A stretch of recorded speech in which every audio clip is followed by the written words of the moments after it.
Hello mga idol, good morning sa inyo lahat.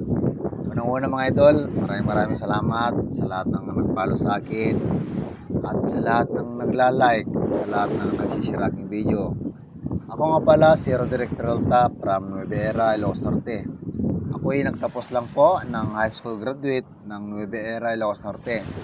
Gusto ko lang ikwento sa inyo kung paano ako nakapasok ng sundalo. Ganito mga idol, nag-apply ako ng Fort Bonifacio pero hindi ako pinalad.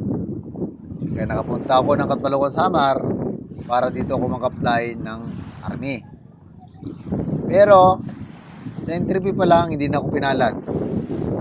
Dahil yung interview hindi ko nasagot. Sabi sa akin, uuwi ka ng Ilocos dahil hindi mo naman masasagot. Hindi mo naman nasagot yung tanong namin, kaya uwi ka na lang sa inyo. Sabi ng isang opisyal. Pero sabi ko, pangarap ko maging sundalo, kaya gumawa ko ng paraan. Pangalawang step na ginawa ko, inausap ko yung opisyal na umawak sa akin, si Major Bisaya. Sabi niya, wala siyang magagawa dahil bumagsak ako sa interview. Kaya sabi ko naman, sir, ako gagawa ng paraan. Sabi ko noon. Pumunta ako sa barracks ng isang opisyal ng ITID, si Colonel De Castro noon. Siya yung Chief of Staff ng ITID, Philippine Army. Sabi ko sa kanya, sir, baka pwede niyo ako sir tulungan. Ilocano sir ako, sabi ko. At pangarap ko talaga sir maging sundalo. Kasi yung buhay namin, mahirap lang po. At ako lang sir yung pag-asa ng magulang ko para matulungan sila. Dahil ang magulang ko ay matanda na sila.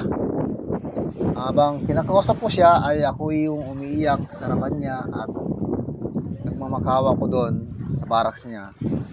Mabuti na lang, mabait pala siya, bait. At sabi niya, sige, simula ngayon dito ka titira sa akin. At naawa siya sa akin, doon ako pinatira sa barracks niya. Ako yung tagluto sa pagkain niya, tagalinis. Doon lang ginawa ko noon. At sa awa ng Diyos, after 1 week, ay for training na ako ng Army. Kaya maraming salamat kay Colonel De Castro ng 8ID, Philippine Army. Siya yung Chief of Staff. At maraming salamat talaga kay sir. Dahil kung hindi siya, hindi ako makapasok ng sundalo.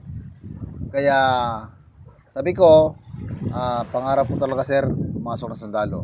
Kaya sir, baka pwede niyo ko tulungan. Sabi ko noon. Kaya mabuti na lang, nagkaroon ako ng lakas ng loob para pumunta sa barracks na noon. Sabi ko, hindi ako uwi ng Ilocos Norte kung hindi ako maging sundalo. Yun lang sa akin mga idol. Kunting tips lang at kaalaman sa lahat ng gusto mag-apply ng sundalo. Maraming salamat po sa inyo lahat dyan.